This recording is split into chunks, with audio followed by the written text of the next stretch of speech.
to the hearing room.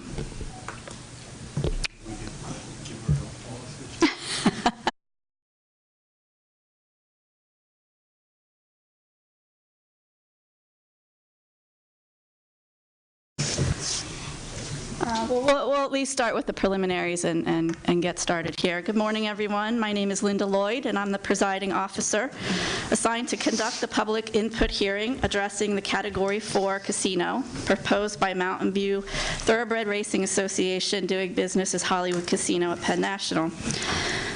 The proposed mini casino is to be located in the Galleria Mall here in Springettsbury Township. So before we begin, if everybody could turn off or to vibrate their cell phones and other electronic devices. I would like to remind everyone that this proceeding is being recorded today by a court reporter, and it is also being recorded on video and simultaneously streamed live to our board's website. As the presiding officer, I call this hearing to order. The date is Thursday, November 1st, 2018. The time is 10:02, and the location is the Springettsbury Township Municipal Building located at 1501 Mount Zion Road in York, PA. The Pennsylvania Racehorse Development and Gaming Act, as amended at Section 1305.1, created a new category of slot machine licenses referred to as Category 4 licenses. On January 10th, 2018, Mountain View Thoroughbred Racing Association was the highest bidder for the first Category 4 license auction with a winning bid of $50.1 million, giving it the opportunity to propose and build a facility within a 15-mile radius of the longitude and latitude coordinates provided with its winning bid. Springettsbury Township falls within this proposed radius. This public input hearing is held by the board pursuant to the mandate found in Section 1205B1 of the Gaming Act that requires at least one public hearing to be held in the municipality where the licensed facility is proposed to be located prior to the board's consideration of the slot machine application. The purpose of this hearing is to provide the applicant the opportunity to present its plan for a Category 4 casino to the board and the public, and to provide the public with the opportunity to express their thoughts and share their concerns about the proposed project with the board. This public hearing was advertised on the board's website, announced by the board at public meetings, and advertised in local newspapers.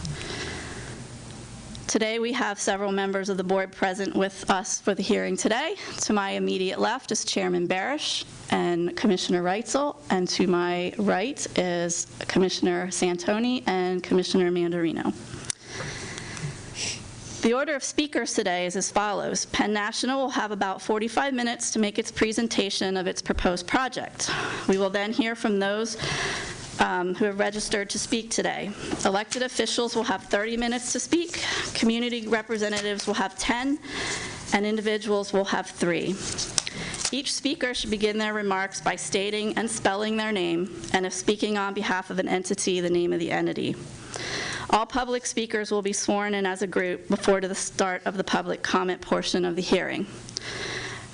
While I do have a list of those that have registered to speak today, there may be a few of you in the audience that were not aware that you needed to register, but we will be allowing additional speakers if there are any at the end of our public comment period. This is an official administrative hearing, so please speak loudly and clearly into the microphones provided to you so that our court reporter and our audio can be picked up for our live stream and that we can all hear what you have to say. So let's begin by having all witnesses from Penn National who will testify today at the hearing. Please stand and raise your right hand to be sworn by the court reporter. Please swear or affirm the testimony you're about to. I do. And before we get started, I'd like to acknowledge that Representative Stan Saylor is here today to observe the proceedings, although he has said he does not want to speak today, but he is here to see what is being proposed. So with that, I just remind our speakers, if you could speak clearly and state and spell your name as the first time you speak, and we'll have Penn National begin their presentation. Good morning, Director Lloyd, Chairman Barash, Commissioners. Thank you very much for having us today. My name is Michael Fabius, the law firm Ballard Sparrow, representing Penn National Gaming. We are very excited to introduce this new project to the board and to the township. And we know that Penn National is not new to the board, but as we're talking about a new project, I hope you'll indulge us as we give a little bit of background about the company that may be familiar to the board but may be new to the township. With that, with me today are three representatives of Penn National. To my immediate left is John Finnemore, Senior Vice President, Regional Operations. To his left is Nelson Parker, Senior Vice President of Corporate Development. And to his left at the end of the row is Dan Ime, Vice President and General Manager at the nearby Hollywood Casino Penn National Racecourse. I have given the court reporter the spellings of everyone's name, if that is helpful. And with that, I'll turn over to John. Thanks, Mike. Mr. Chairman, Commissioners, staff, and Springsbury Township residents, good morning. My name is John Finnemore. I'm the Senior Vice President of Regional Operations for Penn National Gaming. Thank you. As Mike said, I think you're well acquainted with the history of our company, but if I can just spend a couple moments going through it again. The company was founded in 1972 here in the state of Pennsylvania. To this day, it is the only publicly traded company, gaming company, that is headquartered in the state. And from the modest beginnings with the racetrack outside of Harrisburg, Pennsylvania, and the IPO of 1994, the company has grown into the largest operator of regional gaming facilities in the country. I'm going to show a brief video now on the company.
I think that video gives you a little sense of just how diverse our company is. Obviously, we have properties in Las Vegas, as you saw in the video, but our core market remains the regional markets. As I mentioned a few minutes ago, we are the largest operator of regional gaming facilities in the country. With our recently completed Pinnacle Entertainment transaction, today we operate 40 casinos across the country.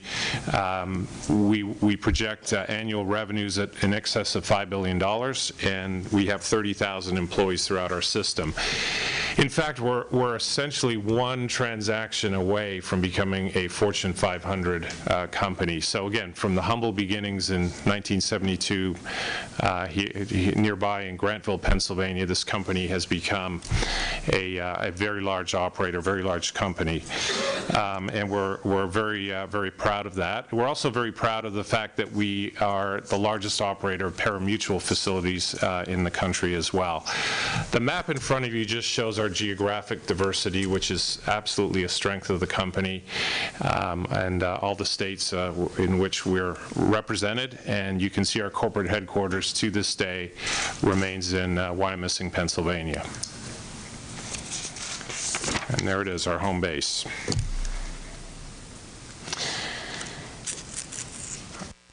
like to run through our core values. These are our corporate core values that our properties also adhere to. Obviously, we focus first and foremost on the guest experience. And we talk a lot about working happy, and I think we've been recognized with a number of awards for being a good employer. I think one that we're most proud of is this Bristol Associates Industry Award, being the employer of choice, which we have won, and that's an annual survey of casino executives around the country. We also have a commitment to diversity and have been recognized in a number of our jurisdictions for our success in that area. Commitment to the community. We're going to talk a lot today about our charitable efforts and our involvement in our communities in which we do business. And of course, commitment to responsible gaming is a very big focus of our company. Obviously, our nearest property, our namesake property, is, again, as I mentioned, located in Grantville, Pennsylvania. It's a $400 million property, our total investment. Just celebrated its 10th anniversary in February of 2018. Currently, we have 907 team members at that property, just over 2,000 slots and 75 table games. And then some of the data that I think is pretty remarkable when you look at it is over the 10 years, this property has generated $1.6 billion in taxes and fees for the Commonwealth, including $156 million of local share, our local share assessment. In addition, this property over its 10 years has produced $338 million in salaries, wages, and benefits for our team members, and $13 million in annual local and state vendor spend. I talked a little bit a moment ago about charitable giving and our community involvement. Here are just a few of the charities that we have supported and worked with, primarily in Grantville, but this is also true company-wide in some of these cases. Our largest charitable endeavor has been to support to the tune of $3.75 million to the IBD research at Milton Hershey Medical Center. But you can see we've contributed $1.3 million to local and regional charities, and over $100,000 to the local ACS Relay for Life, which has become a large company-wide focus and charitable partner for us. Again, we're very proud of our record in the communities and our charitable giving. With that, I'd like to turn it over to Nelson Parker, our SVP of Corporate Development. Thank you. Thanks, John. Good morning. So I will start off by giving some brief background about how we've gotten to this point, and then go into some more information about the project itself. As you'd mentioned, obviously we won the first auction back in January 10th for $50.1 million, which we're very excited about. We ultimately selected this 15-mile radius, as you can see on the map, that's centered on the borough of Yo. And we did that for a number of reasons. As you can see, our property up in Grantville is less than 30 miles away, and we tend to cater that would be upwards of 120 minutes or so drive time. So customers all over the region. For us, we have guests that come from this area. We know them very well. We know this market very well.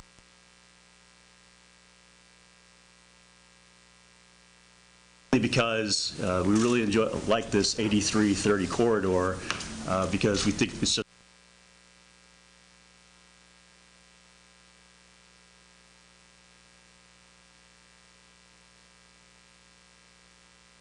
market, and particularly from catering to folks that may ultimately go down to Baltimore currently today into Maryland and driving over to Pennsylvania instead, spending their money here.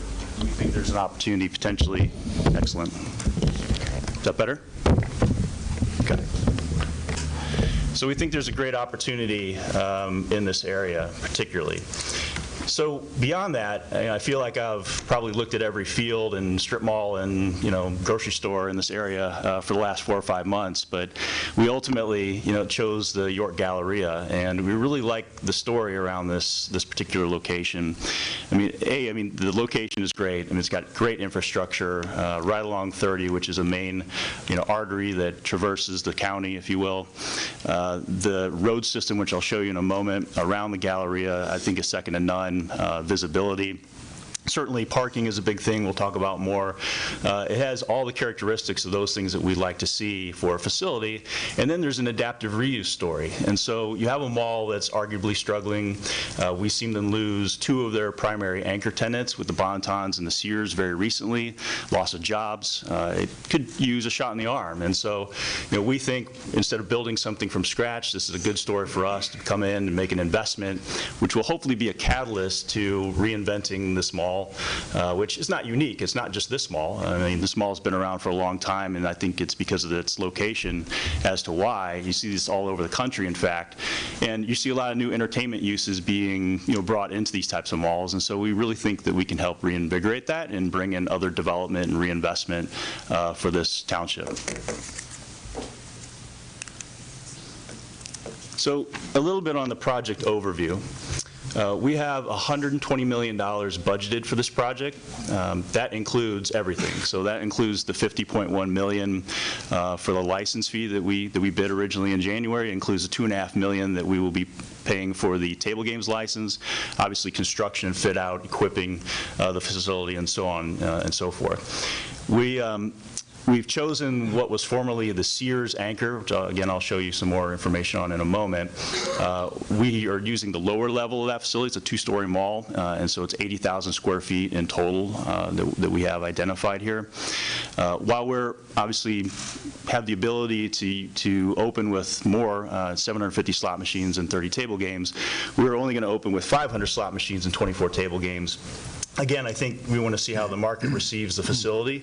We will build the facility out so that it can accommodate the full gaming position count, but we intend to open with something considerably less. From a food and beverage standpoint, I think Dan will talk a little bit more about this, but a fairly straightforward program. We're going to have a casual dining type of venue, possibly a sports bar. We'll have an entertainment lounge for live entertainment, a quick grab-and-go type of facility there as well. We intend to have a sports book and a race book, a combined sports book race book. And depending upon approvals, including when we would receive a gaming license, we think that it's likely possibly open first half of 2020. So this is just context. I think we all know where we are, hopefully, in this room. I mean, we're sitting literally across the road from the Galleria today. But as you can see, I mean, the road system to me is second to none. We're sandwiched in between roads on all directions, 2 major intersections along 30, which is, again, a main artery that connects York and Lancaster. Lots of other development in the area. So there's a Hampton Inn, there's restaurants. Obviously, the Galleria itself has got a lot of promise. But for us, just outlined here in pink, this is the area that we chose. This is the Sears anchor. This sits furthest west on the Galleria itself. So there's some renderings. This is kind of a before and after, if you will. So this is a view currently from the southwest, as if you were standing, towards 30 in the parking lot. This is as it looks today. Again, lower level, that's a retaining wall on your right-hand side. It's the upper level of the mall that we're not going to be occupying. We'll be on the lower level itself. This is an after vision, one of the renderings that we have here. So this would be branded a Hollywood Casino. Hollywood Casino, I think we have 15 around the country. It's one of our higher-end venues, higher-end brands. We have many brands that we use. This is going to be very compatible with what we have in Grantville, which is also Hollywood Casino, and also compatible with our recently announced Hollywood Casino in Morgantown as well. So a lot of similarities with Hollywood brand, particularly in the Art Deco theming, as you'll see. color palettes, tan and beige, the use of materials like stone and brick and metal. So it will be a very nice, high-quality facility. We intend to build an expansion, a small expansion onto the mall itself in the front there where the sign area is. That represents an expansion of the lobby area and also vertical transportation. So we would look to build a escalator and maybe elevators, some stairways. That way will allow our patrons to be able to access the parking on the upper deck level. So we think this is a really good idea and something that, again, will work very well from us operationally and allow us to, again, use the parking to its fullest. Lastly, I'll point out the use of the porte cochere, so that's the overhang drive-through area. We would look to construct something like this where people can drop off guests and so forth. If we ever had valley parking one day, that would be the area for that as well. So this is a view from the back end, from facing towards 30 from the northwest, as it stands today with the loading dock and entrance and so forth. This is what it would look like with the redevelopment. So minimum structural modifications from this angle. Most of it would be concentrated around the front door. But again, the color palette, use of the loading dock, which was, again, why we chose the lower level, is being able to obviously operate and utilize that. And then just to the left of that, we would have a dedicated employee entrance. So our floor plan, I can walk you through this, just color-coded since it's difficult without the pointer, but the yellow obviously is the gaming floor area. This is approximately 30,000 square feet. This shows the 500 slot machines and 24 table games. Again, easily expandable. The area designated in blue is our food and beverage program. So that area in the middle there is our casual dining sports bar type of concept. Also integrated in with that would be a center bar area onto the gaming floor, and then also an entertainment lounge with a stage for live music, again, so our patrons can enjoy that while playing. To the right, by the front door, would be the grab-and-go grill, maybe coffee shop, so somebody want to grab something quick to eat, they could do that. The area to the left in orange would be the sports book and race book that we have programmed. And then everything else in gray and otherwise really represents support for the facilities, the operations on the front of house as well as the back of house area as well. As I'd mentioned, from a parking perspective, one of the key reasons why we like this location was its ample parking. Just immediately contiguous to our facility is over 1,000 parking spaces, which we feel is more than ample for what we need. There's even more if you want to just walk slightly beyond that, several hundred more available to us. The good news is, our peak operating hours are not necessarily going to overlap with those of the mall, so we have no concerns whatsoever there'll be sufficient parking for our needs. From a transportation point of view, we spent a lot of time looking at traffic in the area and trying to understand it, making sure that what we were looking to develop wasn't necessarily going to be an issue. And so we retained a group called the Transportation Resources Group, TRG. They have an office here in York. They handle a lot of larger projects, as we're aware, to do a level of service and turn lane analysis for us, a full traffic study. We met multiple times with the township and consulted with them on which areas for which we should focus our analysis, and we determined ultimately there were 11 areas in total, as you can see on the map, designated with the green dots. We also came to agreement on what hours we would focus on, so we ultimately chose a Thursday PM peak hour to show kind of what we thought would be the most conservative, so maximum amount of traffic, as well as Saturday AM as well as a PM type of time frame as well. And then lastly, we chose to look at this analysis on a very conservative basis, again, assuming the maximum amount of gaming positions. So just for a reminder, we intend to open up with 65% of what we actually studied for the traffic analysis. So I hope this is very conservative analysis, and I think that we found that to be as such. But ultimately, TRG did traffic counts to determine the existing condition. They then calculated future traffic generated by the project, as you would. They projected 3,750 average daily trips per weekday, which is the equivalent of only 2.5 cars per minute. and 5,500 trips per weekend, which is only 3.8 cars per minute. And just for context, that's distributed throughout all the road systems. So that's not one road here or there. It's all over the place as we studied in this area. And just to put things in perspective, I mean, there are areas around here like Memory Lane, for instance, has 16,500 average daily trips per day. Mountain Zion Road has 14,000 trips per day. So we think that it's a real minimum impact to this area. However, TRG did make 3 recommendations for the project that we will look to utilize. The first of which is that southwest corner, kind of in the middle of the screen, that's along Whiteford Road. It's the southwest driveway to the mall. That would be very close to the casino itself. So we would look to make that either an exit only or a right in, right out. Currently, it's both in and out as it is today. We would also look to fund a optimization of the timing at 2 other intersections. The westbound lanes right there at off of 30 at Mount Zion and Whiteford, and then also at Pleasant Valley and Mount Zion as well. And with those recommendations, TRG feels that there'll be ample levels of service and shouldn't cause any issues.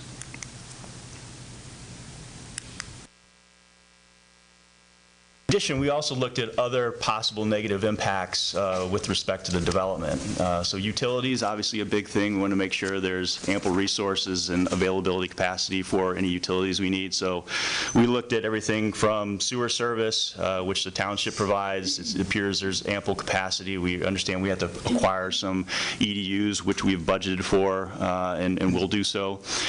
We may also have to enlarge certain service lines that are immediately connected to the building, but again, that's something we would pay for and budgeted for. Same would go for water. Certainly sufficient capacity. Again, some water lines we may need to increase, but again, something that we have budgeted for. Beyond that, things like electricity or telecom or natural gas all come to the facility, all very much adequate for our needs, so no issues there whatsoever. Street maintenance, again, as we had seen with our traffic, we don't anticipate any major issues or traffic levels that would increase anything like a street maintenance. It's already a well-trafficked area. And then lastly, things like permitting or zoning, we recognize that, of course, we're going to be a little bit of a burden to the township, particularly when we're going through the permitting process with the development and so forth, but we'll pay for any permits, and I think it's short-term in nature, so that shouldn't be an issue there at all. And then lastly, from my perspective, from a development perspective, we also analyze what we think would be the positive impacts.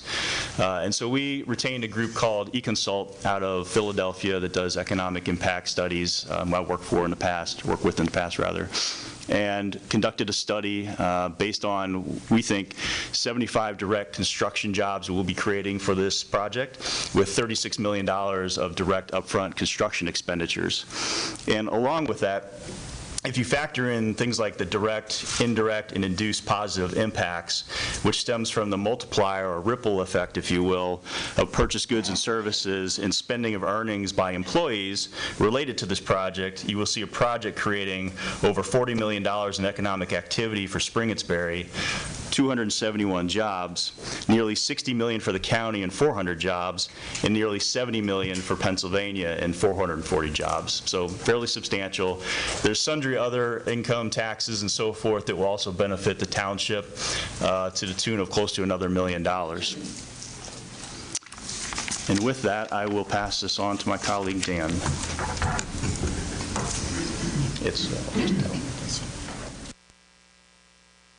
All right, thank you, Nelson. First off, I would like to, my name is Dan Eim. I'm the Vice President, General Manager for Hollywood Casino at Penn National Racecourse. Sorry about that. So I'd like to first say good morning, Chairman, Board. So I'd like to thank you for the opportunity to present the operation plan for Hollywood York. So first off, I know Nelson talked a little bit about the capacity of the floor. We will be opening with 500 slot machines. So approximately 74% of those slots will be real, or video slots, I'm sorry, versus real. So that would help if I change the slide. So we will have 74% video, approximately 26% real. That's very similar to how we operate right now at the Hollywood Casino in Grantville. We just had a horn, right? Okay, someone's telling me to stop. So we will be operating with 24 table games. We will be looking at a variety of carnival games, blackjack, craps, and roulette. We will be looking at approximately a $5 to $100 minimum wager, which again is very similar to how we operate at the Grantville facility today. On the slot side as well, we are looking at 1 penny to $100 denom, and probably the floor will have approximately 70% of the denom being a 1 penny denom, and particularly those games generate about 70% of the revenue on the floor, so we will probably also stick with that. Pari-mutuel wagering, sportsbook, Nelson showed on the map earlier. We will be allowing that as well. Sportsbook should be opening in the next few weeks at the Grantville property, so we should have a much better understanding of the sportsbook's operations when we do open up Hollywood York. We will have a casual restaurant and bar. The casual restaurant will be about a 136-seat restaurant. It'll be a sports bar type theme restaurant, very similar to the Skybox if you've gone to the Hollywood Casino Grantville property. So we'll have a lot of televisions. There'll be a lot of different types of opportunities for food, from pizza to sandwiches, hamburgers, etc.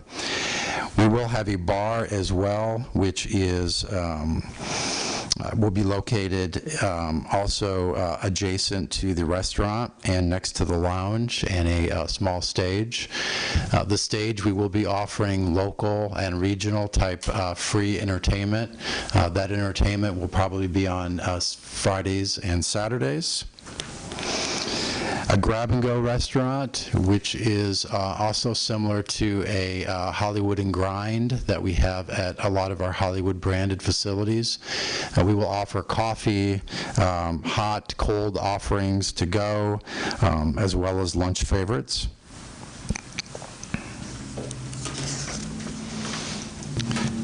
So when we look at employment opportunities, John mentioned one of the core values was working happy, and I can tell you that the team members at the Hollywood Grantville, that is definitely the case. In fact, the Hollywood Grantville property, we do engagement surveys every year, company-wide, and the Hollywood Grantville property had the second highest engagement scores from our team members of all of the Penn National Gaming family properties, so we're very proud of that. So we hope to transition that, obviously, into the Hollywood York facility. We're looking at 200 direct full-time team members. We'll have a range of positions and experiences. In fact, that process has already started. We've met with local workforce organizations to discuss opportunities. A few weeks back, we actually participated in a job fair within York. So we know the labor market as it is today. We're trying to get a head start and get people educated on some of the different opportunities and offerings that we'll have at the casino. So on the right-hand side, when you look at the staffing, that just gives you some opportunities to see what type of positions we'll have offered. You'll see gaming, which is the highest percent, which is a little over 42%.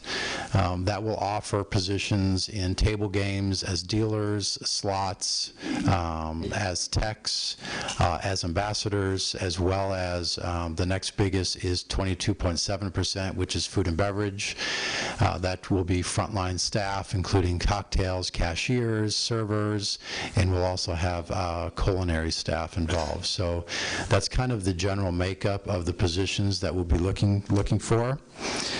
The average salary at Hollywood York will be approximately $45,000. That's including benefits. So if you look down, you can see some of the benefit offerings that we have within the company. Those benefits are 401k, medical, dental, paid time off, We do have a bonus program that we offer throughout the casino for the team members. Most of that program is focused on customer service initiatives, so we put a lot of emphasis into customer service, and our team members are rewarded based on providing that service. Tuition reimbursement, professional development, and then which is also very important is we offer a free table game dealer training, and that is a 6-week course.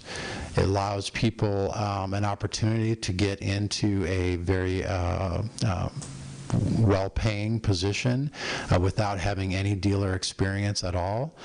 So it's a very intense, it's a very educational program. So we also, when looking at diversity of the workforce, we've looked at the demographics and the census facts at York.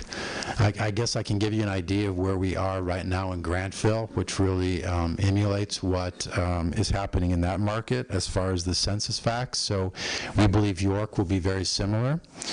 So just to give you an idea, the Grantville property, the Hollywood property, we have 907 approximately team members. 41% of those are female. 19% are racial minority. 99% of our team members are PA residents. And 72% reside in Dauphin and Lebanon County residents. And we do have 5% at our Grantville property that are York County residents. And we will be utilizing some of that. So one of the keys to employment at Hollywood Casino is advancement opportunities. So there are synergies between the Grantville property as well as the York property. So we believe there'll be a lot of advancement opportunities for people to move from one property to another to get into management supervisory positions. But it actually extends well beyond that. John talked about we have 40 properties in 18 different jurisdictions. So there's an opportunity for all of our team members that if they choose to move on to a different jurisdiction or try to move on and advance their careers, whether it's in the same skill set or learn new skill sets, there's opportunities within those 40 properties throughout those 80 jurisdictions for our team members to advance and to grow.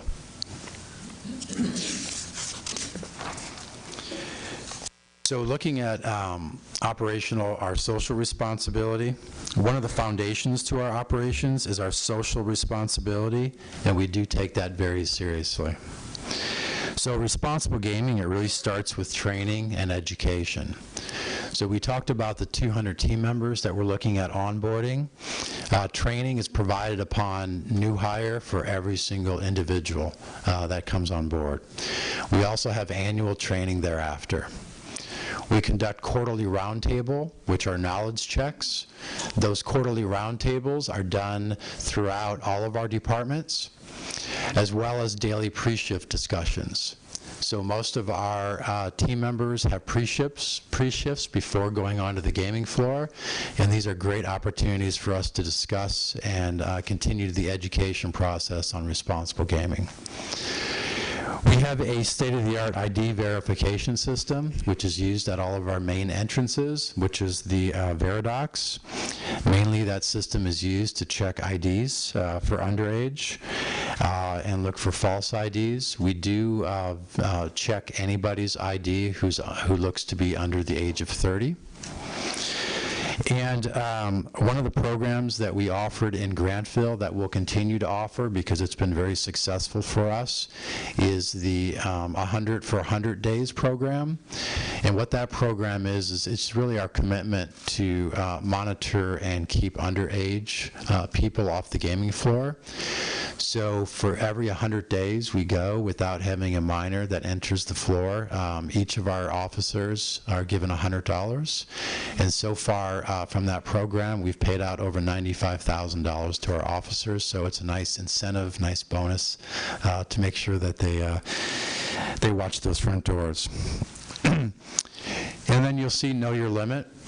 Well, part of our self-excluded program, the state has approximately 12,000 statewide self-excluded individuals. So the philosophy for Hollywood Casino and Penn National is if you are self-excluded in any jurisdiction throughout the U.S., you will be self-excluded from the Hollywood Casino York, as well as any of our properties. And really the philosophy is once you self-exclude or you identify that you have a gambling problem, it doesn't automatically disappear when you cross state lines.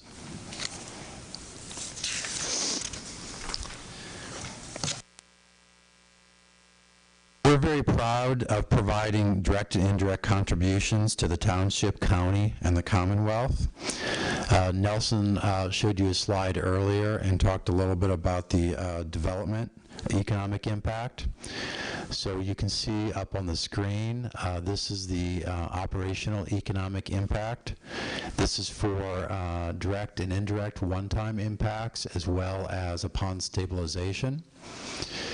So I'll just give you a moment without having to read through every one of those, but give you a moment to take a look and see the significant amount of dollars that will be impacting Springersbury Township and the county. So the next slide is really what I wanted to focus on, and that is the local economic impact. So the local economic impact upon stabilization to Springersbury Township is a little over $1 million annually in net revenues. So this is a significant amount of money that can benefit the township and benefit the citizens. Public safety. So as far as operationally, we really have two, I guess, lines of defense, I say, on public safety. So, and that's obviously one of our responsible social responsibilities is public safety. So we have surveillance and we have on-site security. So looking at surveillance, just to give you a little idea of how surveillance would look. We have surveillance and will have surveillance here at the York facility throughout the parking area. So it really starts when you first enter or drive up in your car. There's surveillance throughout the parking. We have surveillance located at the main entrances and throughout the gaming facility. So to give you a little bit of an idea of the magnitude of surveillance coverage, in Grantville we have a little over 900 surveillance cameras at the property. So we are observing and watching everything because public safety is such an important aspect to our facility. We also have on-site security. So let me give you just a little idea about on-site security and how that process works. So on-site security and surveillance, they both run 24 hours a day, 7 days a week. Our on-site security are EMT trained. Each officer is licensed by the Pennsylvania Gaming Control Board, and they have an extensive background check. We have a program called 40-Hour Training Academy.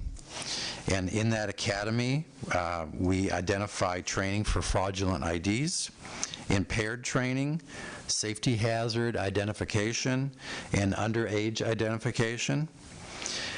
Emergency evacuations or emergency preparedness plans are also part of that training for our security.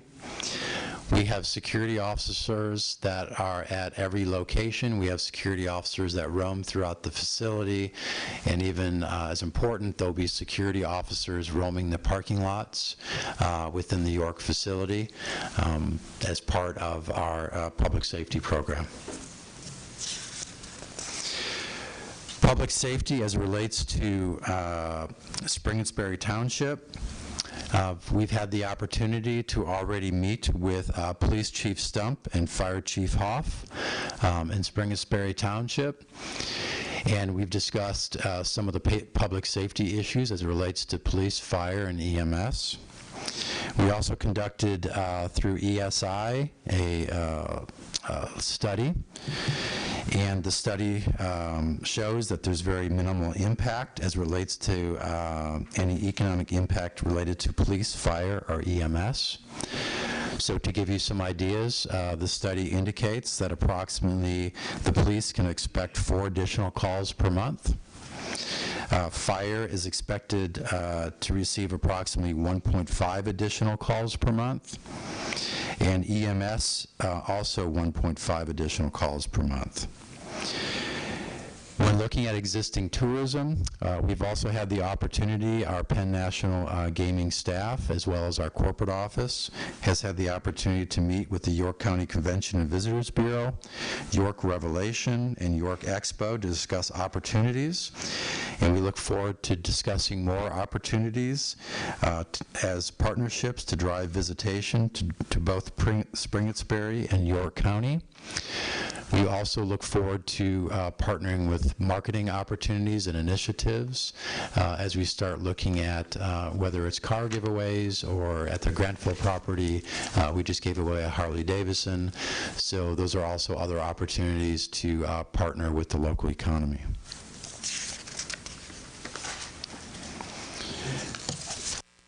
So in summary, Penn National has been based in PA since 1972.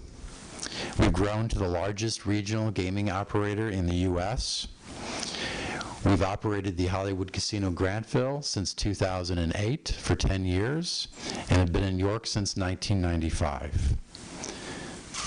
We are making a direct investment, net of gaming license fees, in the York Galleria of approximately $70 million. That will drive tens of thousands of new visits to the mall and will hopefully become a catalyst for redevelopment and additional investments into the mall. We talked about creating approximately 200 jobs, well-paying jobs and benefits, and the opportunity that I talked about earlier about advancement. Throughout the presentation, we've discussed the positive impacts resulting from the project, including traffic and including public safety. All of those should have a minimal incremental cost to the township. And last but not least, once stabilized, the project is projected to create an excess of $1 million per year in tax revenue paid directly to Springettsbury. This is a significant amount of new revenue that can be used for a wide variety of projects to benefit the township and its citizens. So with that, that is the end of the presentation, so I'd like to turn it back to Mike. Thank you, Dan.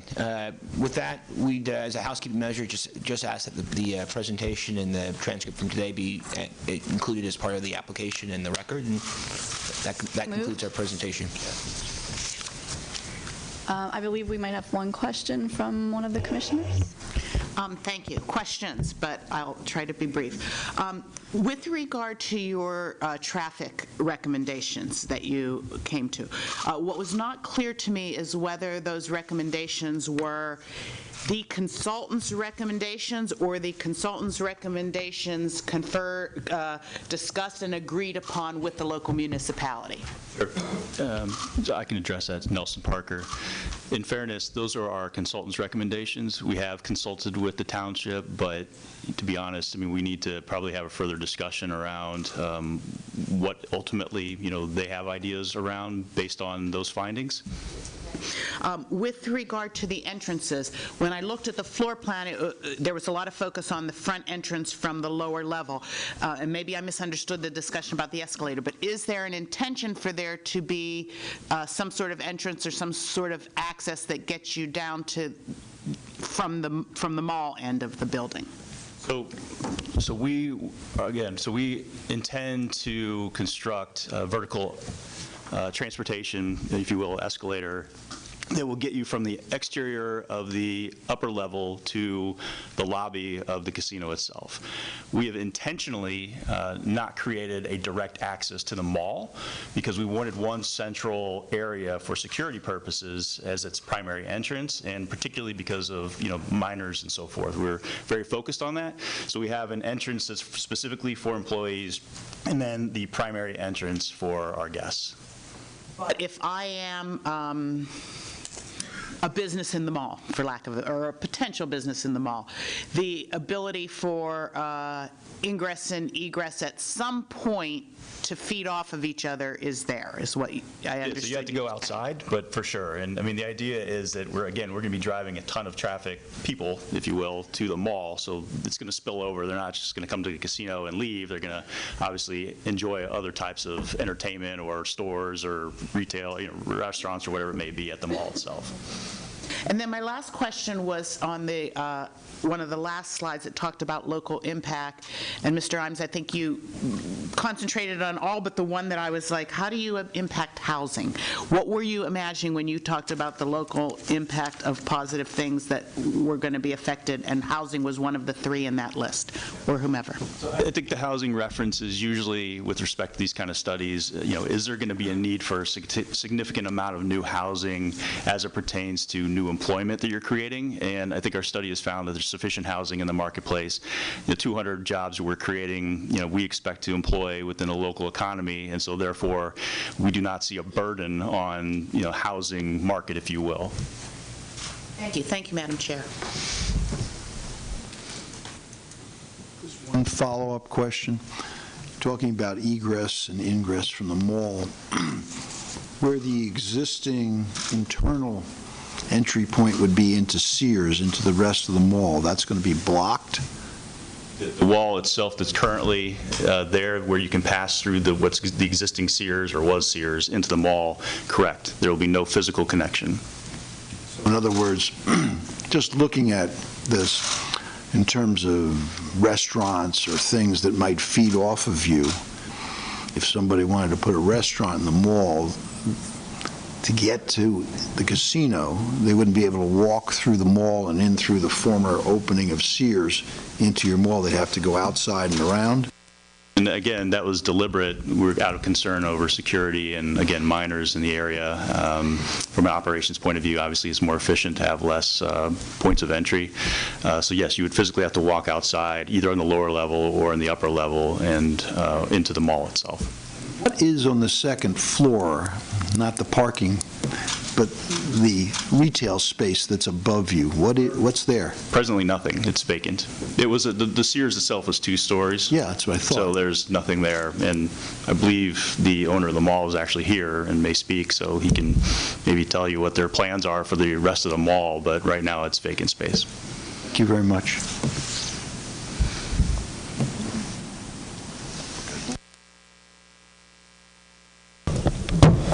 With that, we will now begin with the public comment portion of the hearing. If you registered to speak today, could you please stand and raise your right hand to be sworn?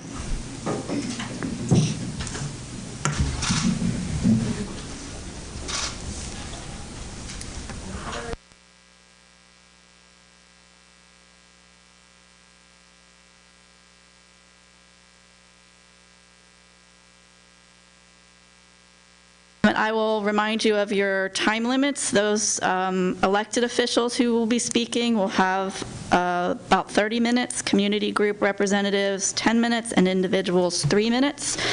And to assist all speakers in adhering to the time limits, when you're reaching the end of your time period, if you get that far, I will let you know that you need to wrap up your comments.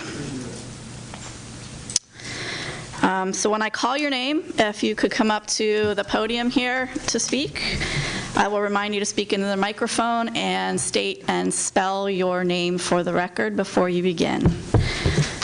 Our first commenter is, and I apologize ahead of time if I mispronounce your name. I am from York County, so most of these are familiar, but Mark Swamley is the chairman of the Board of Supervisors in Springersbury Township.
we did not change our zoning to allow gaming, as the press continues to say.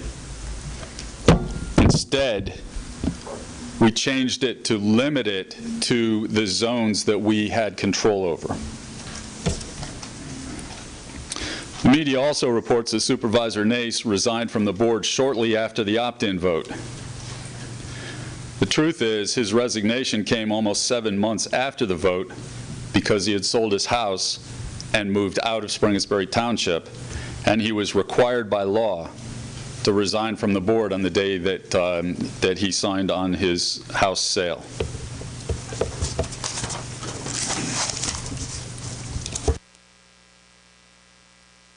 Media also reports that communications went dark between Penn National and the township, as if something nefarious was happening.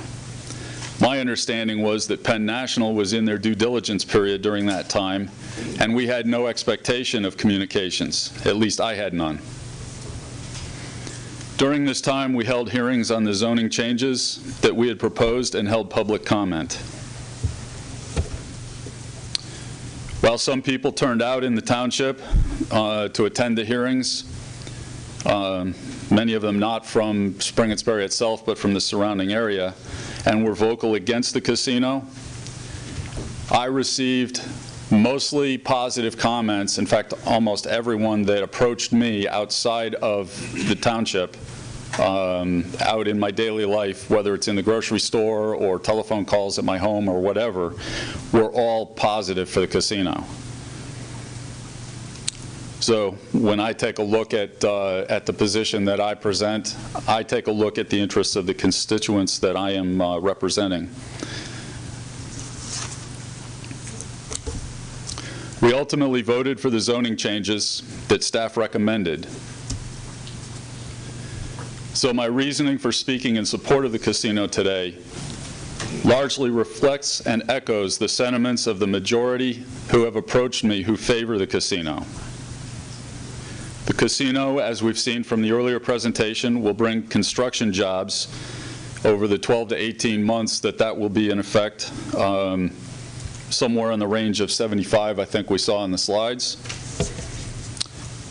The casino will bring in a full-time workforce upon opening that will employ a couple of hundred people. The mall has been losing businesses and customers over the last number of years. The casino will spur economic growth that will revitalize the mall and the areas surrounding the mall.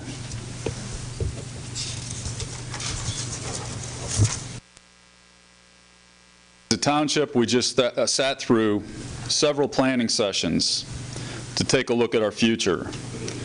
We spent quite a bit of time on strategic planning, a lot of hours on budgeting, several more on stormwater management and the unfunded mandates that we've received from federal and state government. And we've taken a look at our facilities. We have police facilities that are in need of renovation or complete rebuild. Millions of dollars in stormwater management that will need to be spent over the next few years, required by the Chesapeake Bay Authority and others, and the continual increase in state-mandated pensions and other costs, just to name a few. With these initiatives facing the township, we can ill afford to ignore the benefits that the positive economic growth that the casino has the potential to bring to our community will yield. One of my platform principles when I ran for office 5 years ago was to support appropriate development and redevelopment. And this is a prime example of appropriate redevelopment. This is the kind of redevelopment that I envisioned and that I believe is necessary for the long-term growth of our community. In closing, I believe that the Board of Supervisors here at Springettsbury Township have undertaken their due diligence to protect the community while providing an environment for it to thrive and prosper. Thank you. Thank you. Charles Worster, the Secretary-Treasurer of the Springettsbury Township Board of Supervisors. Mr. Worster?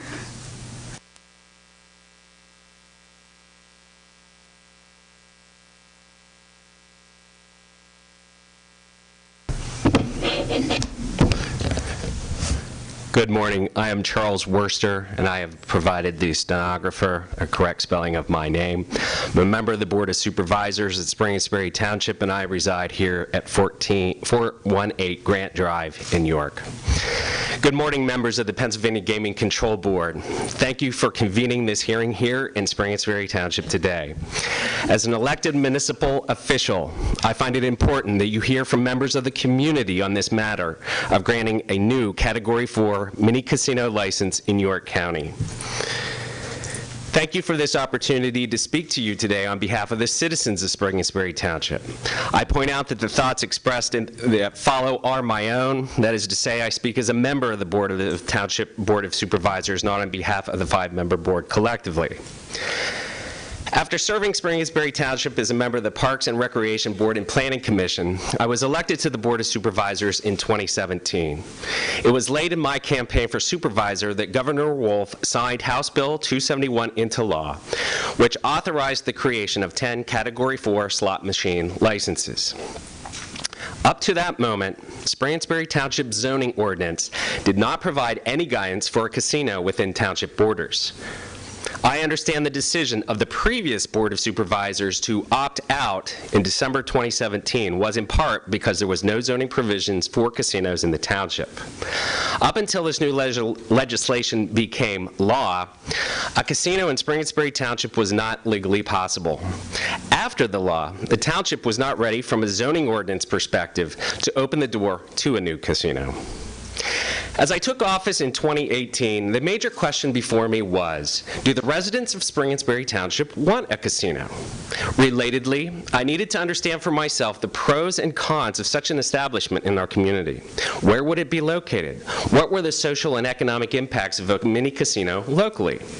I thus began my own two-pronged effort to research the impact and learn what the people of Spring-Sperry Township thought about a casino here in their municipality. I began research on the social and economic impacts on a community by a casino. My efforts led me to two important monographs that significantly shaped my position. The first was an article titled "Casinos and Cities, Can They Live Together?" by Alan Malek of the Brookings Institution, printed in the Community and Banking periodical of the Federal Reserve Bank of Boston. This article shows how successful the Pennsylvania casino strategy has been to draw casino visitors from outside the Commonwealth. This article also realistically presents a casino model that is most beneficial to communities and one less so. Malek writes, "Putting a casino on an unused site outside the city center near an interstate highway exit may minimize traffic and crime effects on a city, but at the cost of essentially eliminating the possibility of positive economic spin-off effects." Conversely, he notes, casinos can still bring benefits to their host communities if local government and other local stakeholders take the opportunity to become active partners in siting and planning of a casino to ensure that it is integrated into the community's physical and economic fabric and that the residents of the community share in the jobs and the other opportunities that it brings. I derive the notions that a casino that delivers inferior social and economic effects is one built far from town, with no connection to the local economy, hires workers from outside the area, but derives revenues exclusively from those local residents who then have less spending power to support existing businesses. A casino that contributes to the economic well-being of a community is one located close to other businesses, attracts visitors from outside the community and state, and one that hires from the local workforce. I consider this latter model the positive casino. During the few days before Christmas 2017, I had the opportunity to visit the Galleria Mall. I quickly noted more vacant spaces in this regional shopping center than I recall from past visits. 2018 has seen notable impacts to the mall's occupancy rate as Bon-Ton has closed their store and Sears has filed for bankruptcy protection. The significant real estate asset is suffering the challenges of the Amazon Prime retail world. Soon before taking office, I learned through township staff that the owner of the mall's representative had approached the township regarding the possibility of the board opting back in order to accommodate one of the proposed mini casinos as a tenant. The Galleria Mall as a location for the mini casino, in my mind, is an element of that positive casino. Locating at the Galleria Mall maximizes the potential for casino patrons to visit established businesses within and proximate to the mall. The Galleria is part of the township's retail core. The casino as tenant within this retail core is better positioned to offer its patrons close access to other retail and hospitality businesses in the township than an out-of-town site. By locating at the Galleria Mall, existing vacant space may become occupied, and other retail and hospitality businesses may reconsider locating their businesses to the Galleria, thereby breathing new vitality into a retail center facing notable vacancies. Additionally, due to the closure of Bon-Ton in the York area, there are retail employees seeking other employment. A casino, as an employer, brings with it local jobs to the York community. As proposed, the mini casino at the Galleria Mall is positioned to deliver the positive economic effects to Spring-Sperry Township and York County. But what of the sociological impacts in the community? Again, I found research on the matter in the federally funded study titled Effects of Casino Gambling on Crime and Quality of Life in New Casino Jurisdictions, written by Grant Stitt. The study surveyed crime and court records in the areas of suicide, divorce, and bankruptcies in 8 communities that, in the 1990s, welcomed the new casino establishments to their communities. The study was concluded in April 2001. None of the communities studied were located in the Commonwealth of Pennsylvania. The researcher in this study concludes these following points in his executive summary. The examinations of the study results indicate that there can be no conclusive statement regarding the effect that casinos have on crime. And, based on the findings of the present research, it is difficult to generalize about the effect of casino gambling on suicide and divorce. And the results indicate that casino gambling is associated with an increase in personal bankruptcy in 7 of the 8 communities. And those communities that have had casinos the longest tended to have the greatest increase in bankruptcy. This study, as does the Malik report cited earlier, suggests that any increase in crime is not necessarily associated with gambling, but rather a function of the increased tourism as the result of the casino being a tourism magnet. It also notes that the community opinion on whether a casino is favorable or not is divided over time. In addition to service to the people of Spring-Sperry Township, I am also a community banker with over 20 years' experience in the industry. Professionally speaking, I'm not excited to see this study's correlation between the casinos and increased bankruptcy cases. Still, the study did not demonstrate any distinct connection between a casino and ill social effects such as crime and divorce. I continued to ponder the prospect of a casino at the vacant space in the Galleria Mall when I started to notice the billboards on Interstate 83 in York, which advocated for help with gambling addiction. The Commonwealth of Pennsylvania is proactive in mitigating the negative social impacts of gambling addiction with this advertising of assistance. I hope that such action shall prevent any addiction-related bankruptcies here in Pennsylvania. Considering all the factors from the academic research, I concluded that the mini casino in the Galleria Mall would be a net positive for Spring-Sperry Township. Concurrently with my research, I began to reach out to the community as best as possible to determine public opinion.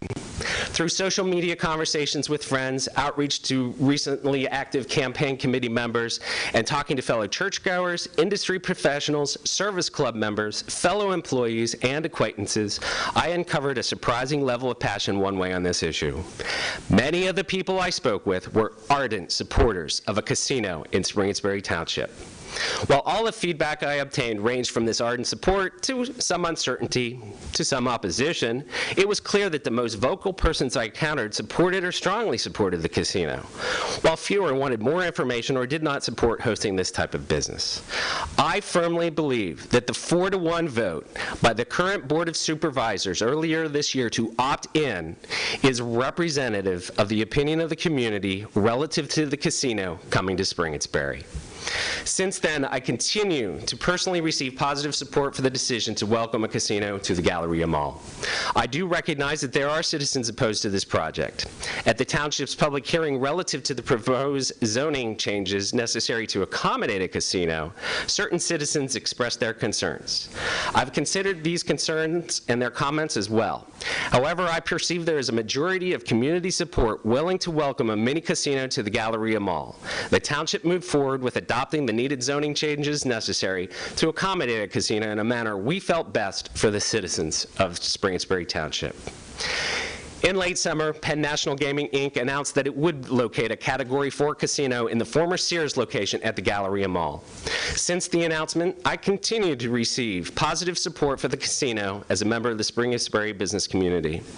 This publicly traded company has taken the first major step by locating a casino in a location where its visitors can visit existing businesses at the mall and in Spring-Sperry Township. Due to the departure of Sears and the closing of a few Bon-Ton stores in York County, there is a retail-oriented workforce seeking new employment opportunities. I am hopeful that Penn National indeed brings new job opportunities to all of York Countyans. Longer term, I am also hopeful that Penn National's community engagement enriches Spring-Sperry Township's community. I also expect the continuation by the Pennsylvania Gaming Control Board in their proactive campaigns to combat gambling addiction and mitigate any addiction-related bankruptcies. I also hope that the General Assembly will take pause for many years before advancing further state gaming legislation, as continued expansion of gaming licenses may undermine the positive effects that this mini casino should bring to our municipality. With Penn National Gaming as a tenant, the Galleria Mall has new economic vitality. With the mini casino, it will provide direct revenues to Spring-Sperry Township. But it is those economic multiplier effects of new jobs, the attraction of new patrons, additional tourism benefits, and the attraction of new entertainment and retail businesses to the township that will be the biggest economic benefits to the township and to York County. I therefore support the proposed investment by Penn National Gaming, Inc. in Spring-Sperry Township. Thank you. I have reached the end of my list of registered government representatives. Are there any other elected officials here today that might want to add comments to the record today? If so, would you raise your hand? Okay, seeing none, we will move on to the community groups that have registered today. And our first speaker is Don Bishop from Affinigent, Inc. Mr. Bishop.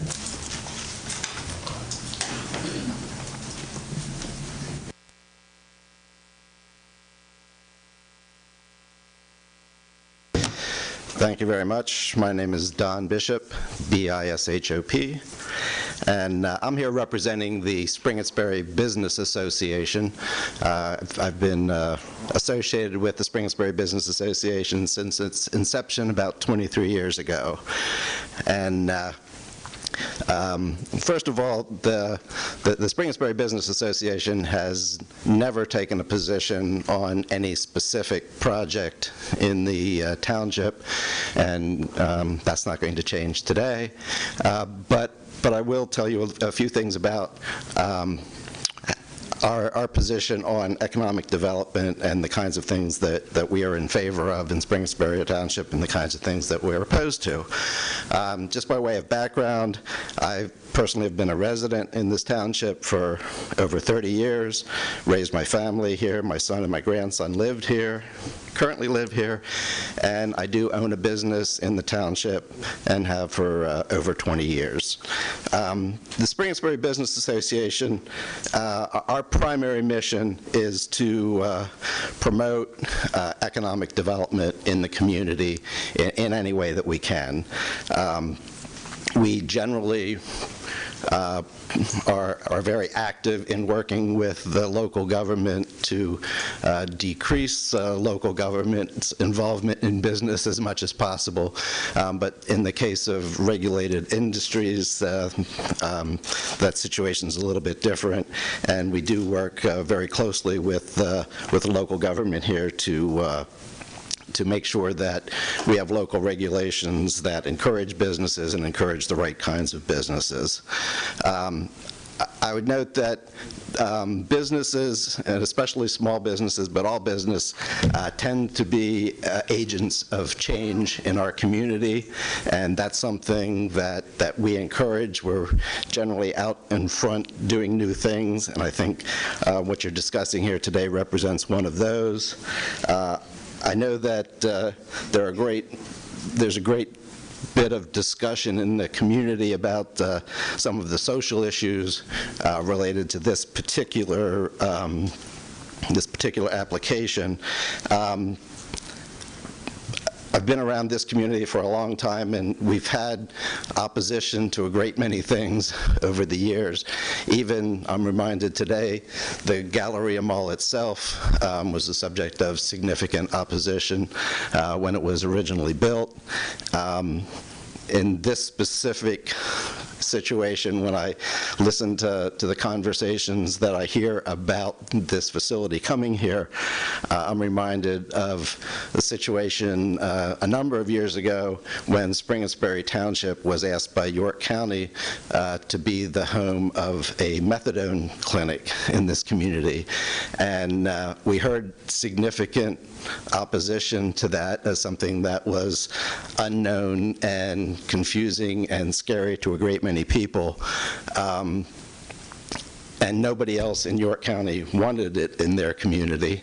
But Spring and Sperry Township stepped up at that point in time, and that facility located in Spring and Sperry Township, and I think it's fair to say that for the most part nobody heard anything about it again. It was a very well-run facility, did not cause problems, any problems that we're aware of in terms of police and other things.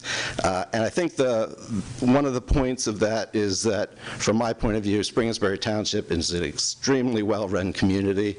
You heard from some of the elected officials the deliberate way in which they approached this particular project. So I know you'll hear a great deal of consternation from some people, along with a great deal of support from a strictly business point of view.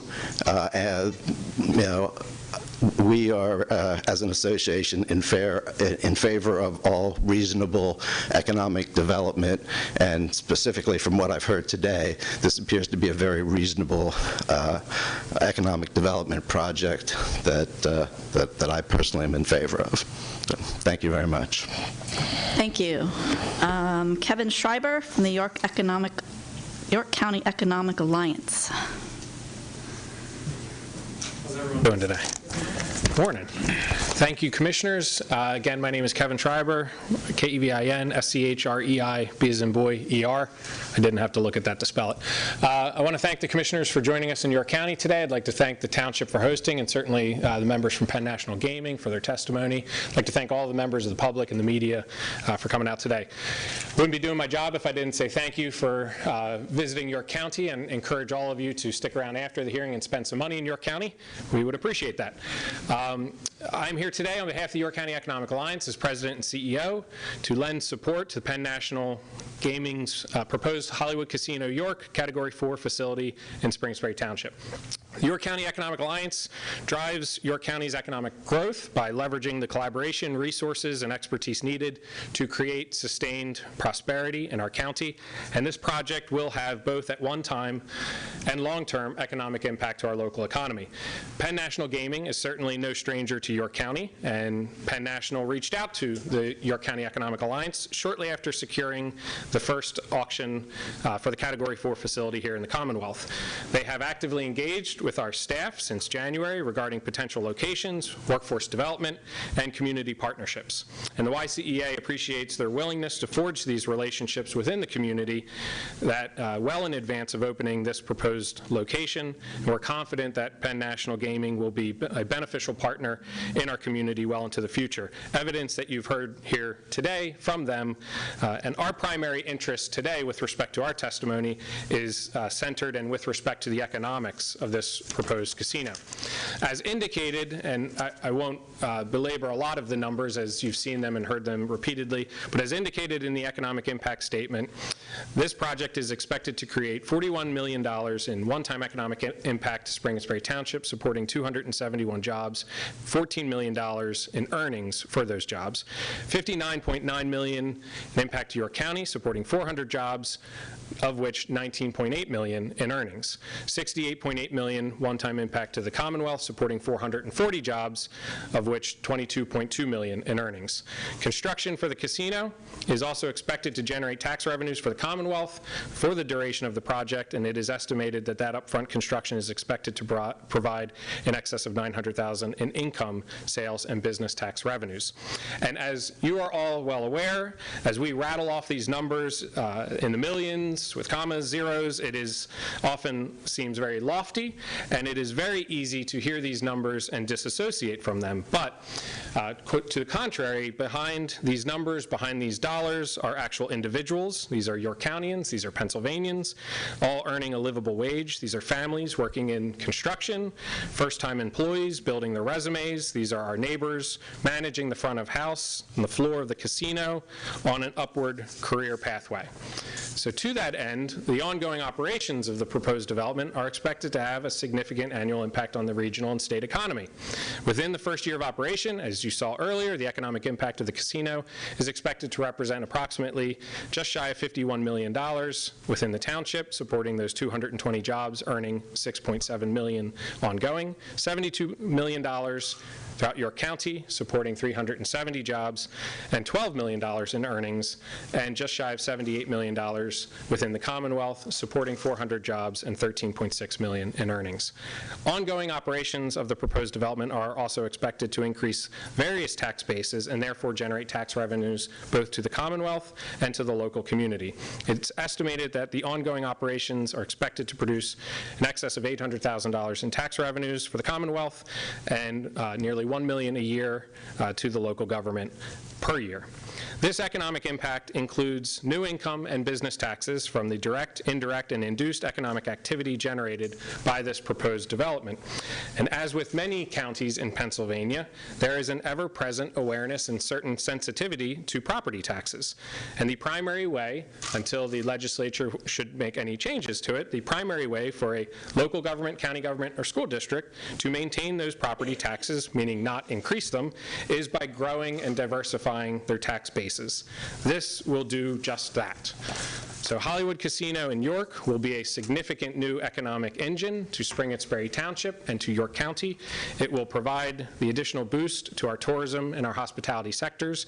It will give a needed boost to the York Galleria Mall, as you've heard today. And we know that there is already economic interest beyond Penn National in the mall as a direct result of this potential investment and license. And we understand and recognize that there are often concerns and questions when dealing with subjects of this import. That dialogue and discourse is very important and not to be taken lightly. And again, thank you for all of your attendance, and thank you to Spring-Springs for all that they have done to get the word out about this potential casino. It is through our evaluation and our perspective that we are excited to work with Penn National Gaming. We have found, and believe others will, that Penn National maintains an exemplary record in their industry, and this ultimately equates to jobs, tax revenue, and an annual boost to our public and private sectors. And as a former state representative, now representing the York County Economic Alliance, gaming has most certainly been a win in Pennsylvania, and it will be a win within York County. And the YCEA looks forward to continued partnerships with Penn National Gaming, Spring-Springs Township, to leverage the collaboration, resources, and expertise needed to create sustainable, widespread shared prosperity in York County. Thank you all for your attendance today. Thank you. And our next speaker is Blanda Nace, and I know he wears several hats, so I'll let him tell us who he is representing today. Thank you very much. Blanda, B-L-A-N-D-A, Nace, N-A-C-E. Good morning, Board. Thank you for allowing us the time and the opportunity to provide testimony this morning. I appreciate your public service and your willingness to hear input on this matter. I've been a resident of York County for the past 14 years, 13 of which were as a resident of this township. I am employed by the York County Economic Alliance. We are the region's Chamber of Commerce and Economic Development entity, and I serve as Director of Strategic Development there. I also serve as the Executive Director of the Redevelopment Authority of the County of York. I am Project Manager for the York County Industrial Development Authority, and up until 6 weeks ago when I moved to downtown York, I was an elected official sitting where you sit now in Spring-It's-Berry Township, where I served since 2016. I have provided testimony to our Commonwealth, to the Senate and House Urban Affairs Committee, to the Pennsylvania Public Utilities Commission, and I'm very happy to provide testimony today in support of the application provided by Mountain View Thoroughbreds Racing Association. In my professional life, it is my goal to ensure that the economy of York County and central Pennsylvania in general continues to grow and thrive in a measured and continuous state. We as economic development professionals make every attempt to not only attract job centers and tax revenue to our municipalities, but also ensure that a balance of professional, non-professional, and service jobs exist, and that are available to our residents, and that we make every effort to retain and grow the existing businesses in a reasonable manner. My personal and professional mantra has always been that we do not inherit land from our grandparents, we borrow it from our grandchildren.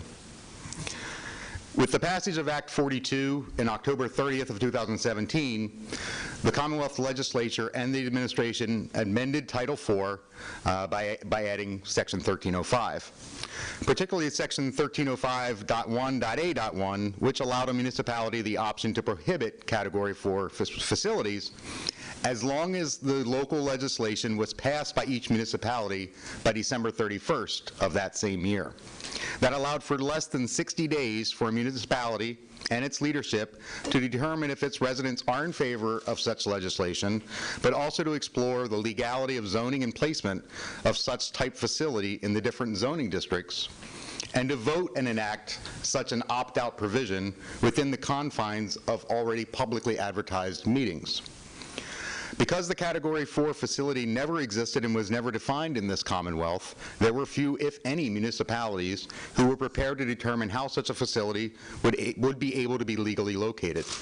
Spring-It's-Berry was no different and hastily made the decision to prohibit, due to the imposed time constraints imposed by Act 42, by passing our Resolution 2017-53 that prohibited the location of a Category 4 licensed facility, essentially opting out.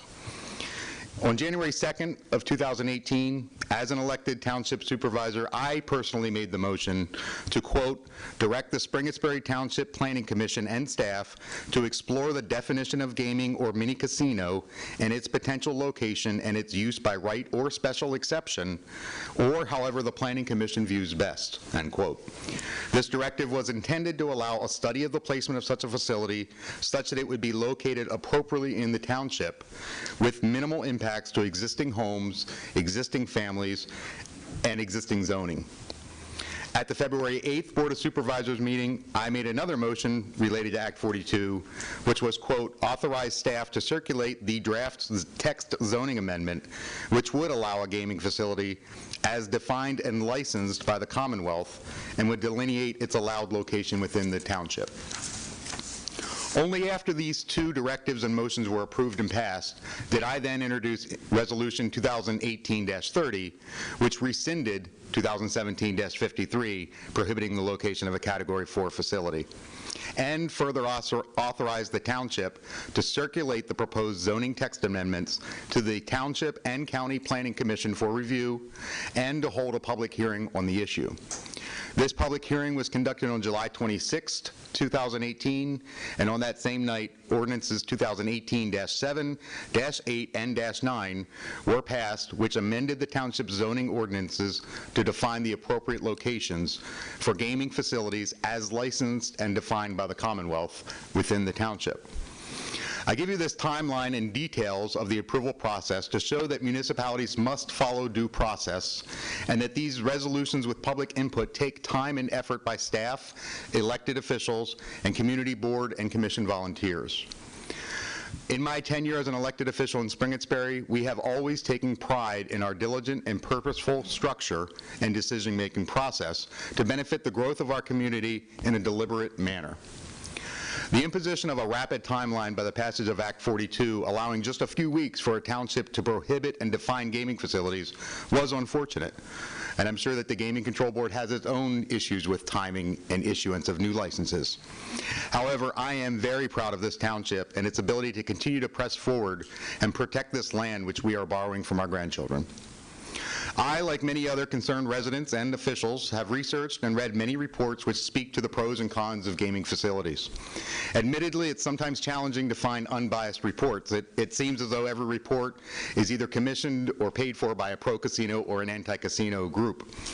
My decision process is always guided by facts, not anecdotal evidence or biased opinions or a gut. I have read about Biloxi, I've read about Atlantic City, and challenges that they've faced.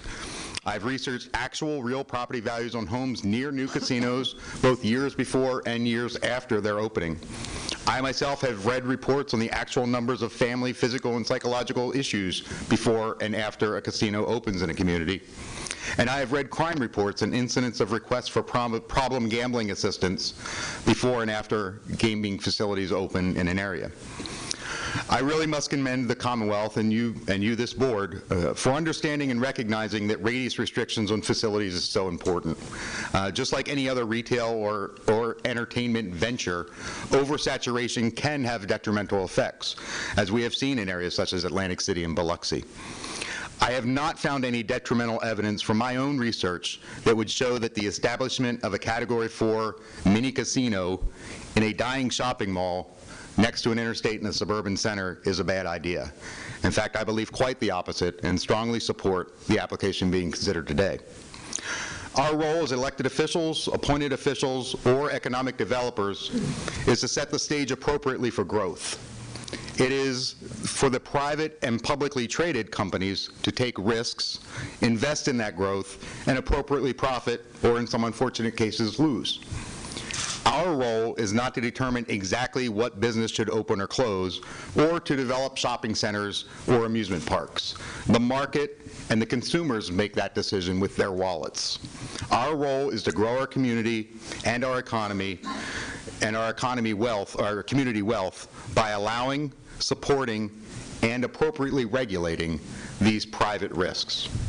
I thank you once again for your time and the opportunity to speak in support of this application. Thank you. That is the end of my list of community group speakers. Are there any individuals in the room representing a community group that did not register but would like to speak today? If you do, raise your hand.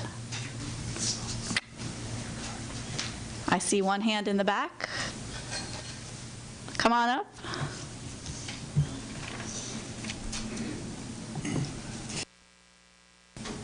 Hello, my name is Bradley Eric Culbertson, B-R-A-D-L-E-Y, E-R-I-C-C-U-L-B, as in boy, E-R-T-S-O-N. Okay, and before you begin, yes. sir, were you sworn in with the group earlier? No, I can swear in. Okay, we'll have you. After you're done, you can come over here and I'll write that out. All right. Do you swear or affirm the testimony you're about to give is the truth, the whole truth, and nothing but? I do. You want me to come now or afterwards? Afterwards. Okay.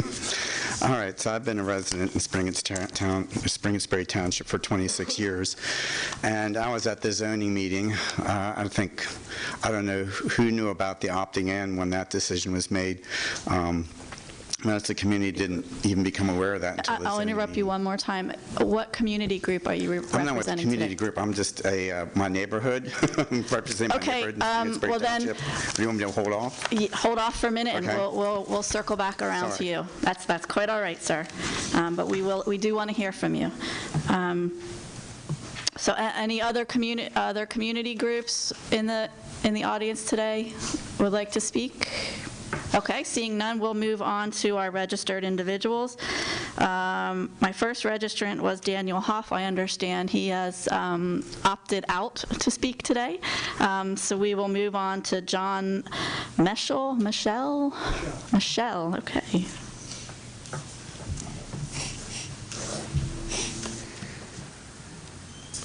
Hi, Hi, my name is John, Jon, Michelle, Meshel. Work for CBL Properties. We're the owner of the York Galleria Mall. Thank you all for being here today. We're very excited about the opportunity. As well documented, the retail industry is in the midst of a profound transformation. CBL is actively working to position our properties for the future through the addition of new uses, including fitness, value, services, dining, and entertainment.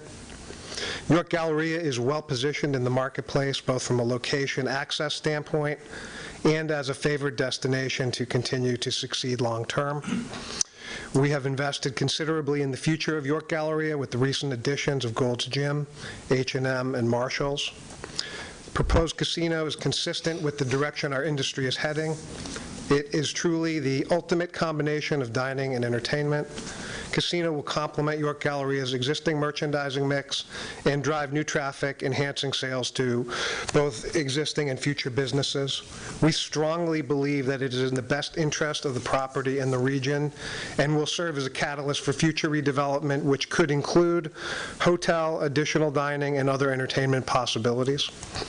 Project will not only be a boon for York Galleria, but the entire community, as documented by the previous speakers. It will obviously increase tax revenue, create hundreds of employment opportunities. These projects are state-approved and gaining traction because officials see the value in these proposed developments and the value they will add to the markets that they are located in. Our partner in the project, P&G, is a company that not only has a strong reputation in this space, but also a strong presence in the state of Pennsylvania. They're well respected as a first-class operator, and we are very excited to see their plans evolve as we move through the process. Thank you again for the opportunity to speak, and want to reiterate our strong desire to see this through. Thank you. Patrick Huffnagel.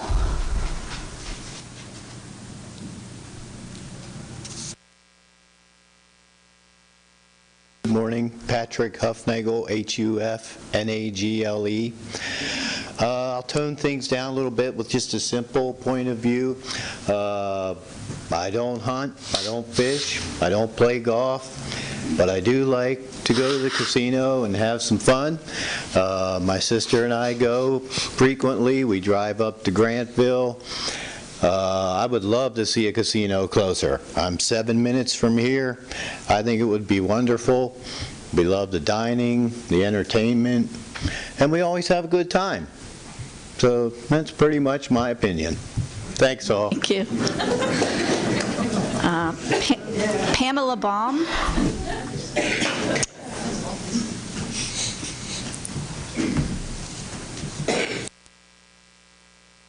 Good afternoon. My name is Pamela Baum, B-A-U-M. My brother was the previous speaker, and as he said, we do enjoy going to the casino. It's a place to go and have fun, have a good meal, and we would much rather prefer to drive a few minutes rather than to drive an hour and a half to go and have that fun, and much rather give our money to York County where we live. I grew up in Springettsbury Township. We grew up here. We were raised here. And we've seen a lot of changes over the years, as was previously stated. And change isn't easy for some of us, and the older we get, the less we like change, I believe. But I think this is a positive change for the community, for the township. It's a good place to live, a good place to work, and we'd like it to be a good place to play and gamble a little bit. Thank you. Thank you. Robert White.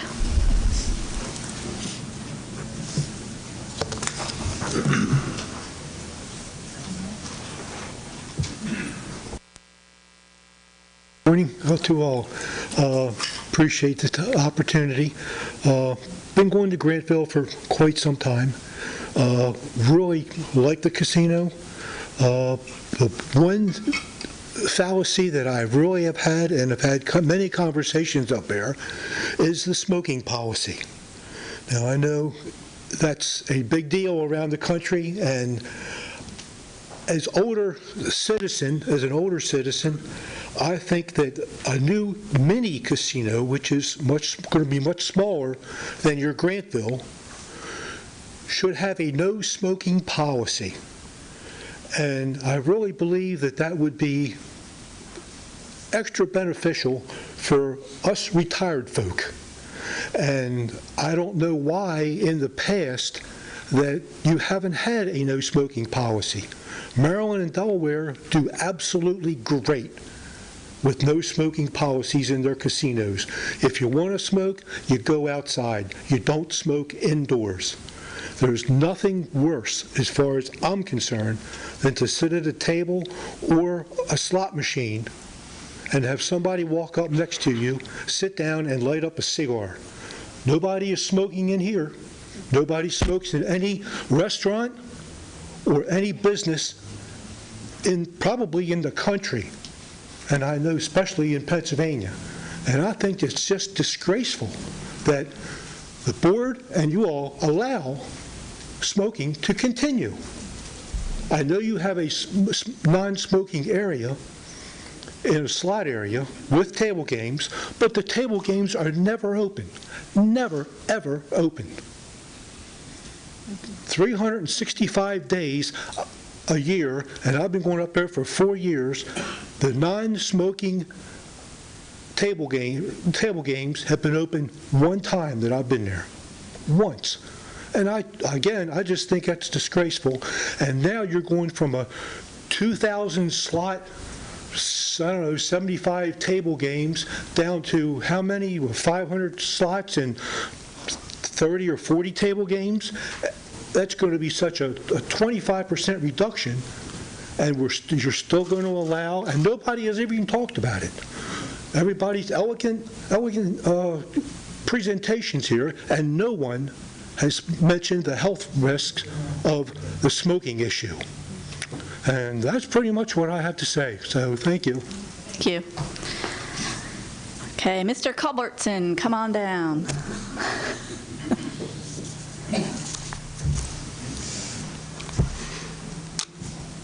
State my name again, and okay. Please. Bradley Eric Culbertson. She's got my spelling now. Yes. So I've lived up the hill here in the hill section of Haynes Acres. Lived in Spring-and-Sperry Township for about 26 years. And when we found out, when the zoning meeting happened, we really didn't hear anything about opting in before that. At least I didn't. But a number of us were here to express our opposition to a casino coming in.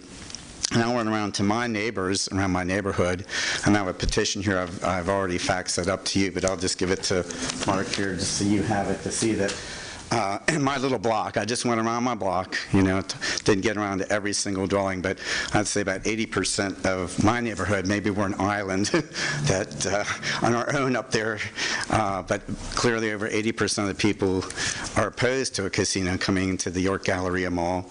And as far as statistics go, again, I'm just going to quote from the Journal The Atlantic in July of 2014, where they said, economists at the National Association of Realtors said casinos don't encourage non-gaming businesses to open nearby because people who most often casinos do not wander on to visit other shops and businesses. So I would, especially with the Sears being closed off on the bottom level, I still imagine they say within 5 years that a lot of these businesses will be out of business anyways, because people will not be going to the casino and going shopping beforehand, especially people from out of this local district, because they're just coming to gamble and to be entertained. They're not coming to shop at the York Galleria Mall. So we'll see what happens. I mean, if you're looking only at economics here, then fine. That's, if it's only about business, then that's all that matters. But of my neighbors, 4 families told me of some of their relatives who had extreme gambling issues. One embezzled money to support his habit. Another one, I guess, refinanced their mortgage so many times that I think maybe 10 years later they owed more on their own home than when they originally took out the loan, because I guess they must have refinanced to support their gambling habit. Another friend of mine told me her father was a gambler, and it really disrupted their family. And a fourth person had well, this is actually not gambling per se, but playing the Pennsylvania lottery, $200 a day, kind of ruined their finances and her marriage. So I'm just saying, in my little block, there were 4 families that had relatives with significant gambling issues, and they probably didn't self-identify, you know. So there's a lot more going out there than you think of people have gambling problems.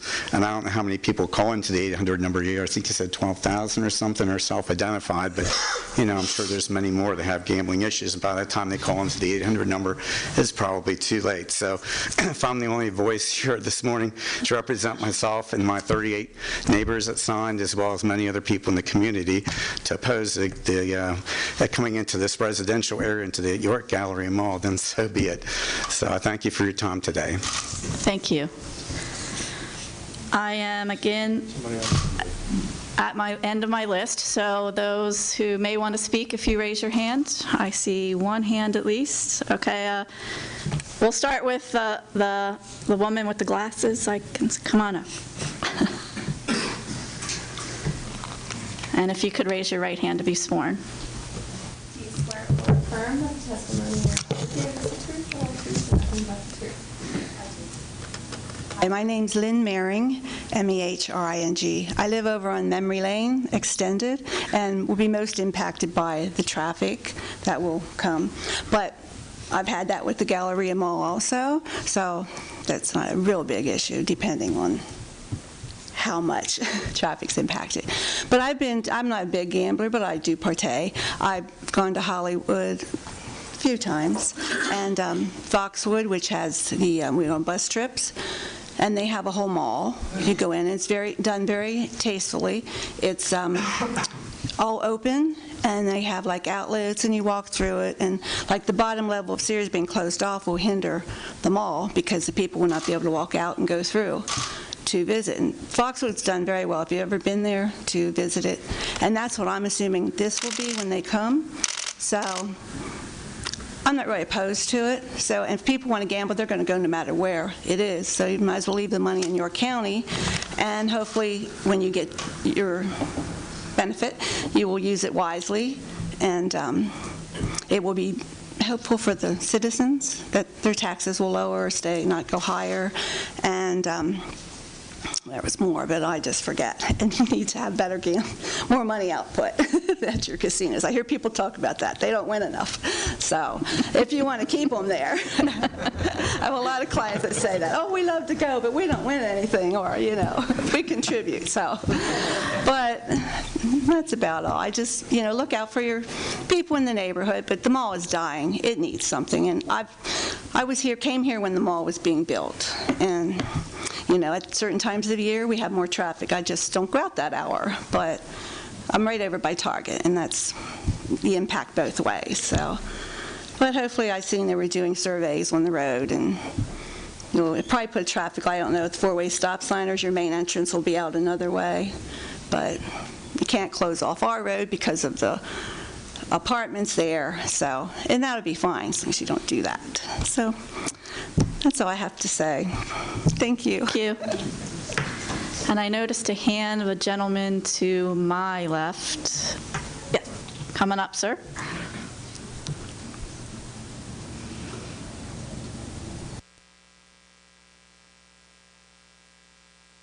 And if you wasn't sworn in. Okay, you raise your right hand. Thank Yes. you. Swear or affirm that the testimony you're about to give is the truth, the whole truth, and nothing. It's Herbert Stephen Dixon, D-I-X-O-N. You want to start over for me? Okay, Herbert Stephen Dixon, D-I-X-O-N. Okay. I've been living in York my whole life. There's a few issues that we have. I'm a member of the York Motorcycle Club, which is adjacent to the mall. We've been there since 1955. We've always had an issue with our driveway, with the exit and the entrance to the mall. That's one issue that we would like to have addressed because of visibility and of the traffic. Another question I'll just throw out. the off-track betting that's at the crossroads, will that, you say you're booking gaming, will that have an impact on the off-track betting at the Crossroads Mall? Also, will you be buying the building or renting the property? I don't know if you're going to, actually buy that building from the mall, the parking lot, and what your projected future is for the second floor of Sears.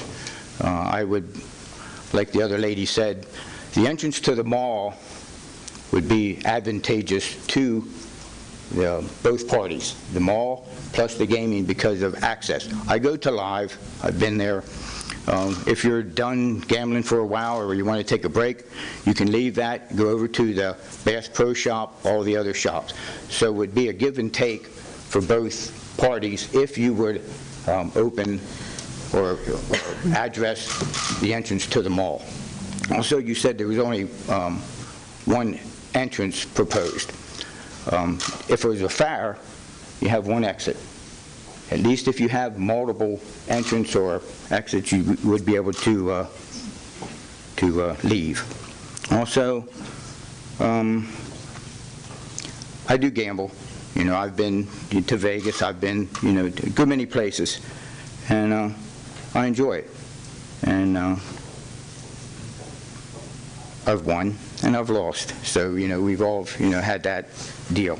So anyway, as for the property, I see a problem maybe with Target and Kohl's. I don't know if you're going to, I saw your projection of how that's going to impact them, if you're going to change all the traffic patterns for that area.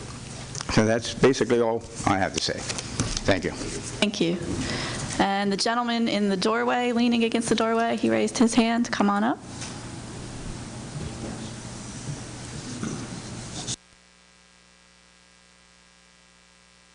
I don't believe you were sworn, so if you could raise your right hand. Do you swear or affirm the testimony you're about to give will be? My name is Dwayne Patterson, D-U-A-N-E, P-A-T-T-E-R-S-O-N.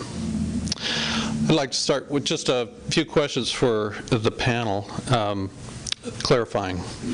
So we heard that the average salary of the workers is $45,000, which sounds like a good middle income salary, but then I heard that that's salary plus benefits. Can you tell us what just the salary is for the average employee projected at this casino? Sir, I apologize. This is public comment period. Okay. It's not an opportunity. And maybe with the questions you raised, like the gentleman before you, Penn National will have the opportunity at a later time to provide more information after they've been able to mull your questions. So if you want to let them know what your questions are, sure, I'd be happy to hear them. So we'd love to hear that because, oftentimes salary is only 2/3 of that or so. So when people hear $45,000, they think, oh, that's a good wage. Not necessarily. So another question, we know that in general revenue drops after the first year when a new casino comes in. Can you show us a slide comparing projected local revenue to current actual revenue at your other properties? We hear a lot of really nice numbers here, but since you do have a history, it would be well to be transparent and show us what you've projected at other places and then what they actually get, rather than simply giving us estimates. Another question, have you located in a declining mall with any of your other properties? And if so, can you show that indeed that has revitalized those declining malls by the presence of your property? Again, there's a lot of pie in the sky talk about how that can do that, but since you do have a history, can you show us the data so that we can get a better idea of what the true economic impact is, rather than simply estimates that we don't know how those estimates are created or what the assumptions are on those. So I appreciated Mr. Nant's timeline of this decision because it illustrated that other than talking to a few close friends at their church or at the grocery store, that there wasn't a whole lot of chance to give public comment until July, when the train had really left the station. I think you'll probably see the depression of comment here at this hearing, because so many like us figured, what's the point? The decision's already been made. And so, sadly, we are where we are, and I really hope that Penn National can show that they can revitalize this mall. So many other studies have shown that family-based businesses do not like co-locating with casinos, so that may actually depress the family. This Spring at Sperry Township is a family destination. Our family goes to Lancaster County because it's a very family-friendly destination.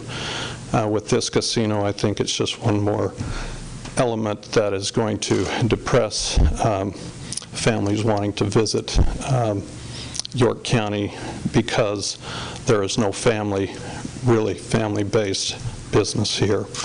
And that's sad for York County, because Spring at Sperry Township has been this kind of pinnacle an example of being a family-based community with our wonderful park across the street. And now we're going to be staring at the glaring lights of a casino in the shadow of that park. Thank you. Thank you. Any other individuals who might like to speak? I see another hand back there. Come on up, sir.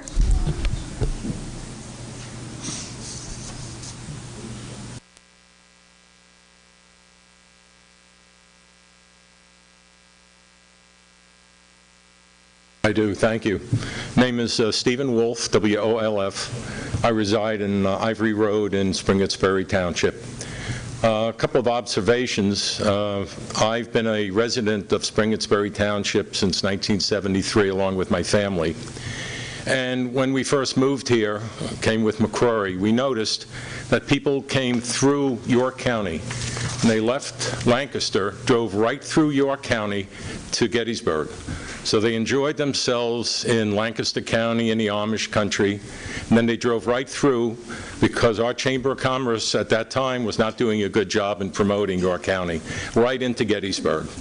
Now we have an opportunity with a casino that's right off Route 30, and if the Chamber of Commerce got behind it, it could be a real asset to the county for additional entertainment. The other observation I make is a tendency. I spent 50 years in retail, and the tendency of malls are disappearing all over the country. That's been consistent. And you also have a tremendous amount of strip malls opening everywhere in the United States and in Europe as well. The tendency is for strip centers, even in Lancaster County, with Whole Foods Shopping Center and recently Wegmans Food Shopping Center opening up. Both seem to be very successful. So here again, maybe this is will be a success story in the casino being a strip type mall environment, along with stores next to it. Maybe it'll be development. And the last thing I want to point out is, very selfishly, I am a member of Spring at Sperry Township Board Recreation and Park. And I'd like to see some of the funds which we're raising for taxes selfishly going into our park system. That's all I have to say. Thank you. Other hands in the audience? I don't think I see any others. So that will conclude our public comment period. I have a few housekeeping matters. The first one is we have received 11 written comments from the public. 7 that in support and 4 that are opposed. That will be included in the record. That goes to the board for their consideration. If any others arrive in the U.S. mail in the next few days postmarked by the deadline, those will also be included and passed along to Penn National. Finally, let's see if we have any closing remarks from Penn National. Mr. Fabius? Not necessary, thank you. Okay. So the record in this matter will remain open. The transcript from today's hearing, as well as all the written comments, will be given to the full board for its consideration, and the board, at its convenience, will schedule the matter to be heard at a future public board meeting. I know there was a lot of information that was given today. The video of this presentation will be posted to the board's website within the next day, I assume, as will the PowerPoint presentation. So if you want to go back and revisit that information on your favorite browser, just search for the Pennsylvania Gaming Control Board, and our website will come up for you, and you can peruse it at your leisure again. I want to thank the staff here at Spring-Sperry Township, especially Doreen and Andrew, for their help with arranging and holding the hearing today, and to all of you for coming and sharing your comments and for your cooperation. So the hearing is now adjourned. Thank you. Thank you.